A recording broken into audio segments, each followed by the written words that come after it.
The new media and technologies by which we amplify and extend ourselves constitute huge collective surgery carried out by the social body with complete disregard of antiseptics.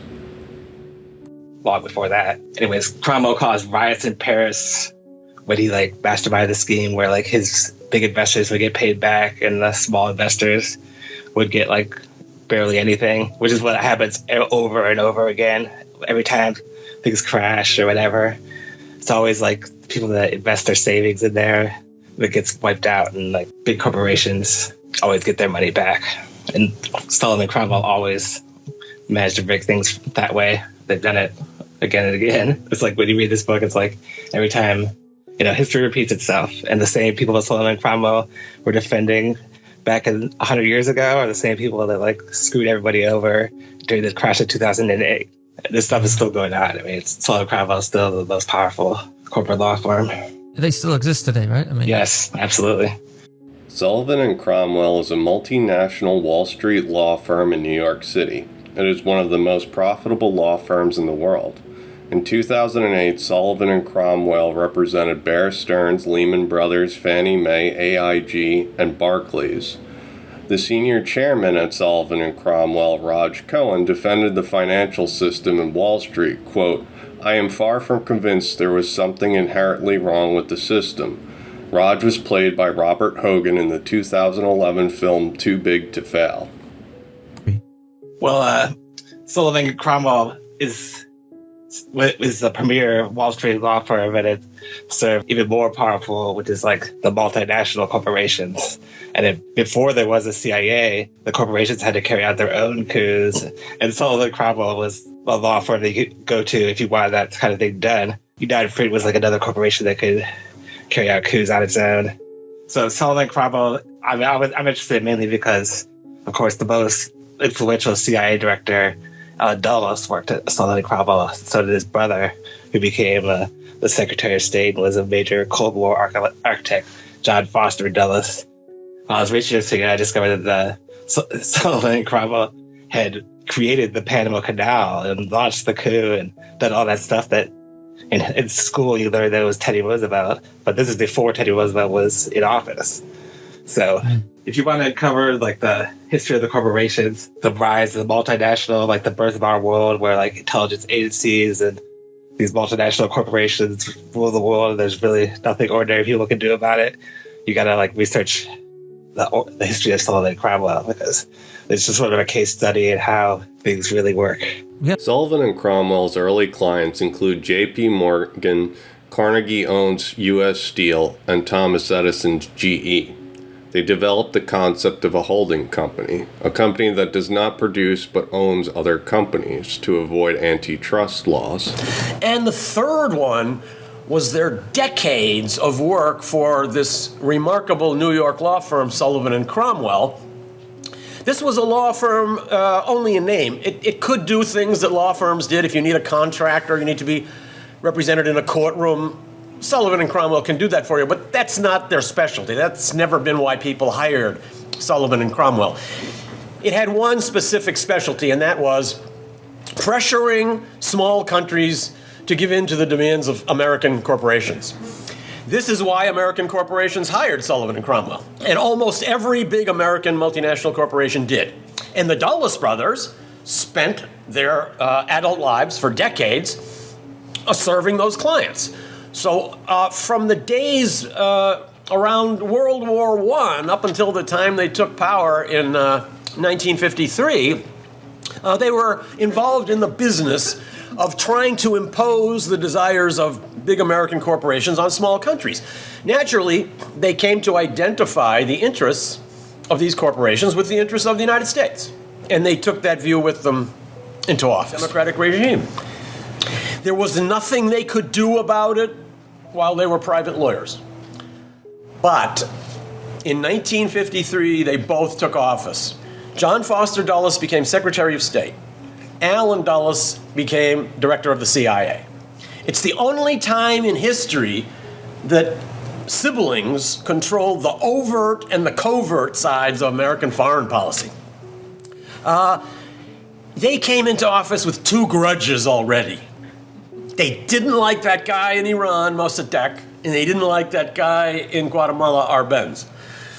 They didn't even wait for Eisenhower to be inaugurated before they started their plot against Mossadegh.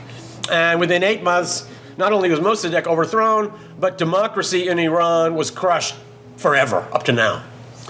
And then they immediately set off against Arbenz in Guatemala. And within about 9 months after that first coup, they had carried out the overthrow of the government of Guatemala, thereby plunging it into that terrible 35-year civil war, in which something like 200,000 people were killed, more than were killed during that period in all the rest of Latin America combined. Sullivan and Cromwell represented the United Fruit Company, which had major holdings in Guatemala. UFC used its lobbying power through the firm and through other means to convince President Eisenhower as well as Secretary of State John Foster Dulles and his brother CIA Director Allen Dulles, both alumni of the firm, to depose of the democratically elected president of Guatemala. It was just almost. It was literally a club because every year they would have this big dinner. All the former associates would attend this thing, and they would have skits and stuff. It was like a yearly event. It was called the Sullivan and Cromwell Society. So it's like would be out of the law firm. Cromwell created that. Oh, it's almost like with the skits and stuff. It reminds me of the Bohemian Grove or something like that. You know, they do similar things. It's like a kind of it's sort of like it's sort of similar to those other kind of more infamous conspiracy networks, where it's just sort of like everyone that's worked there, even people that didn't work there, like Nixon, had this kind of Sullivan and Cromwell network, and Sullivan and Cromwell, the partners, sat on boards of directors of their client companies. So, like, John Foster Dulles was on, 15 boards of directors, for one example. So, all these different American corporations had Sullivan and Cromwell people there. And so it's sort of the Sullivan and Cromwell network. Not that it's, all controlling everything behind the scenes. It's just, it's one of the many networks that they created. They grant work. They kept expanding the number of the associates. Some of them would die over work. There was a strange loyalty because people like to work for Sullivan and Cromwell because at least they got to immediately start doing important work because they were being exploited, kind of. So, and Cromwell institutionalized this loyalty by creating the Sullivan and Cromwell Society, which had a yearly dinner where every former associate would come back there and work there. And Sullivan and Cromwell was not, people that didn't make partners would go on to different influential positions in the corporate world. And one of the strangest things is they even maintained close relations with people that were rejected, which included Richard Nixon. Sullivan and Cromwell have a tight network. Even juniors that were rejected from Sullivan and Cromwell belonged to this boys' club. Richard M. Nixon, who had admitted to John Foster Dulles, "If you had given me a job, I'm sure I would be there today," a corporate lawyer instead of a vice president. Nixon worked closely with Sullivan and Cromwell alumni. For example, John Dean, who pled guilty to a single felony in the Watergate scandal. Raiding people and they were caught. These are the Southern ships, the Confederate ships, right? Yeah, this is these Confederate pirates. And he was locked in jail, but he was released right before the thing actually went to trial and he won the case. But his partner was actually the son of a Union officer. It's kind of like how Sullivan and Cromwell always hedges its bets or will play both sides of the fence, or it has a paradoxical side to the way they do things. Sullivan and Cromwell will play both sides of the fence. Remember this. During World War II, Sullivan and Cromwell represented German companies, and after World War II was finished, they helped Japan and German companies restructure their debt. And does Sullivan and Cromwell still exist? Sullivan and Cromwell definitely still exists. Are they still doing all that awful stuff? I'd say they've broadened their specialties quite a bit, and maybe they've subcontracted a lot of their work to the U.S. government, which now does that kind of work for companies free of charge. After all, they're the ones that own the government. Sullivan and Cromwell exists today and has influence over banking and finance. During 2008 great financial crisis, Sullivan and Cromwell helped write Dodd-Frank laws. So what's going on today with Sullivan and Cromwell? You've got your last part of your article, a little bit about Peter Thiel and some of what's going on today. Oh yes, Peter Thiel, who works closely with the CIA venture capital firm EQTEL and was one of the primary funders of the foundation of Facebook, started at Sullivan and Cromwell. So they're still apparently involved in both corporate power and apparently people that go on to be involved with the CIA still come out of Sullivan and Cromwell. But my book only went up to the 80s. They were like, people have seen the movie Wall Street, like Sullivan and Cromwell of that era would fit perfectly into that movie. Like they're all about defending and launching hostile takeovers, basically. XRP Community's Matthew Liny has discovered that Peter Thiel was an investor in OKCoin. OKCoin later rebranded as Ripple. And what might that mean for digital asset regulation? Obviously, at the SEC, President Biden has nominated Gary Gensler to be the chairman. Gensler is my former boss when I was at the CFTC, and he was the chairman. And I know you worked opposite Gary when he was at the CFTC chair role for many clients. Sorry, just to interrupt you, I'd like to say that I worked with Chairman Gensler in his role at this. Exactly. As an advocate and everything else, always working with the regulators. That's exactly right. Wonderful clarification, and certainly welcome. But I want to ask you first, when you look at the SEC and their digital asset priorities, what does it look like under a Chairman Gensler? That's a great question. It was pretty exciting to see him named the chairman of the SEC.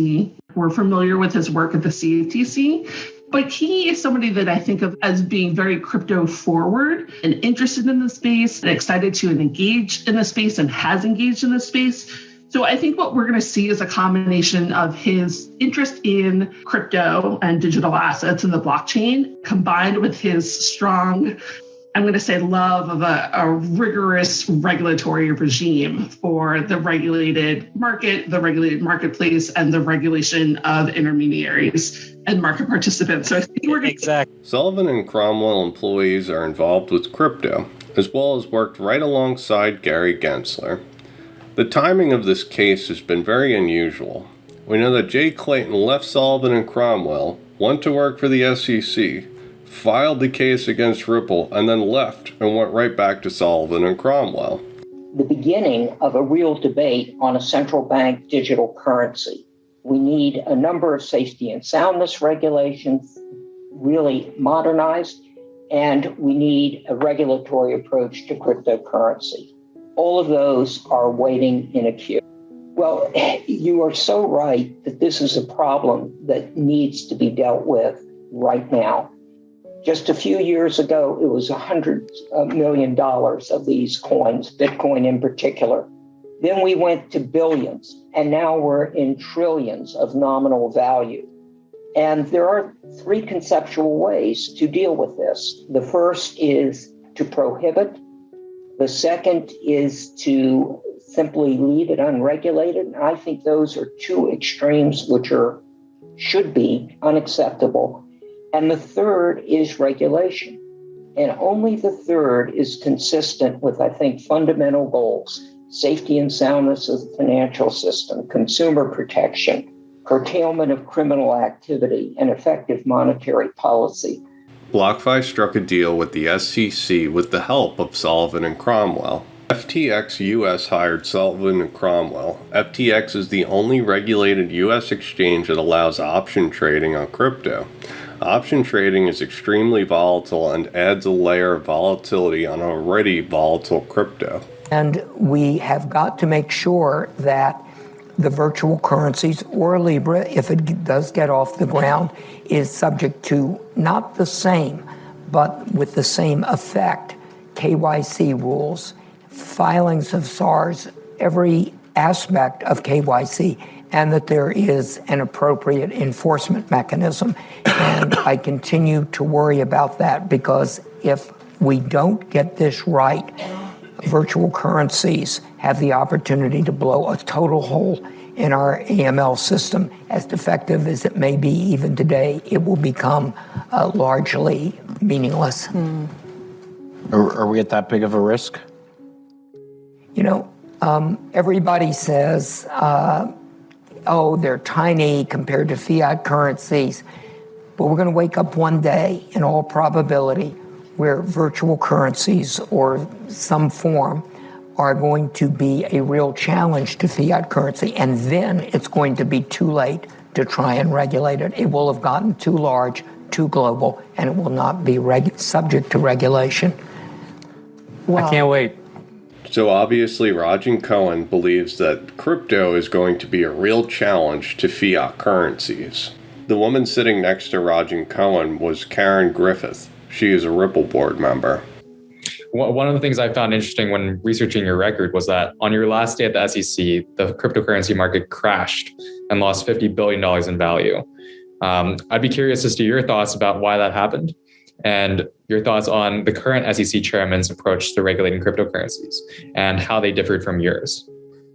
Yeah, now people, look, there's been a lot of talk about particular cases and things like that. And I'm not going to comment on enforcement cases.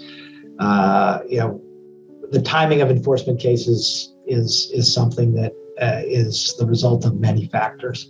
I think if you look at the amount of money that is continuing to go into what we talked about at the beginning, tokenization, and you look at the fact that I believe, doesn't matter what I believe individually, the commission when I was there believed, it seems the commission continues to believe that securities offerings in the form of tokens should be regulated, that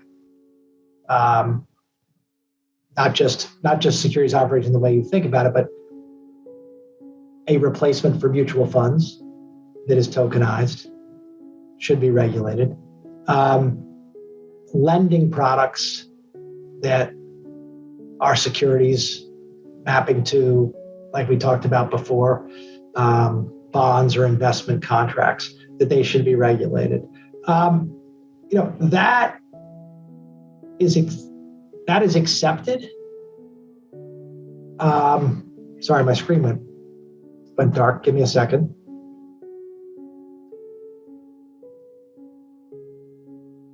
That is accepted and understood in the marketplace. Or if not accepted, it's understood in the marketplace. Yet billions of dollars continue to flow into tokenization.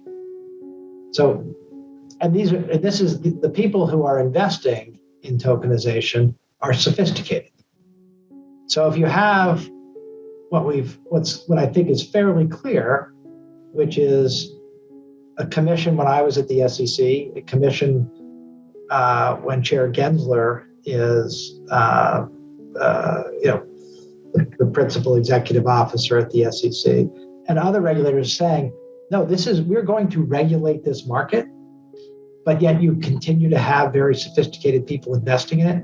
That tells you they must believe in the technology and that the technology has economic promise.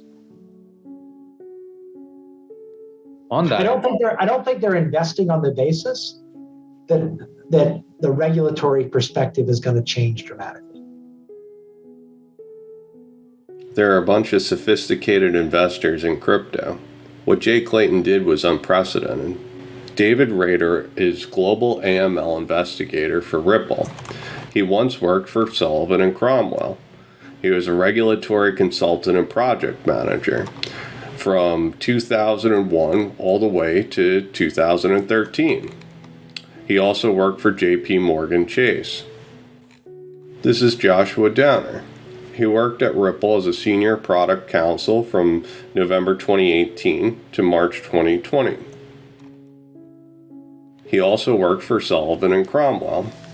He was a summer associate, and then later on he became associate of the Financial Institutions Group. He advised traditional and non-traditional financial institutions on a wide variety of transactional, regulatory, and enforcement matters. As the associate, he was security offering and financial regulations. Remember, they like to play both sides of the fence. I wonder who bought the dip. Since with electricity we extend our central nervous system globally, instantly, interrelating every human experience. Thanks everyone, I hope you guys enjoyed the show. Please take a moment to like and subscribe. Tell me what you think in the comments below. If you enjoy content like this and want to support my channel, please consider joining my Patreon. Remember to hit the bell. Thanks.